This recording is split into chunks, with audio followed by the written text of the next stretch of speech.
magandang sabaw sa mo mga bay. Nakatali na ng ano, Togo Brothers. Yan. May isa na ano, may isa na bili. Tama lang daw pagkatapos ng trabaho, o patanggal pagod na ano. Ano? Nagkaroon sila ng isang paglaban. Kaso lagon pa mga bay, pero okay na to, papaano lang. Forman, no? Nagbili na si Forman, no? Ano nang Togo Brothers to eh? Pampatanggal pagod eh. Pagkatapos ng trabaho, medyo kumita-kita ng kunti. Kaya, ayun, nakabili ng isa. Isa lang ang ano. Tangan lang, pang tanggal pagod lang. Mga bay, alin mo yung gino? Ang ganda mga bay, lugod pa nga lang. Mga bay,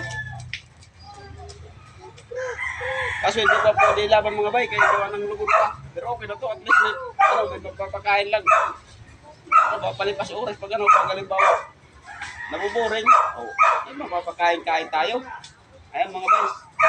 Salamat mga bay. At dito lang ulit kung ilalaban natin to.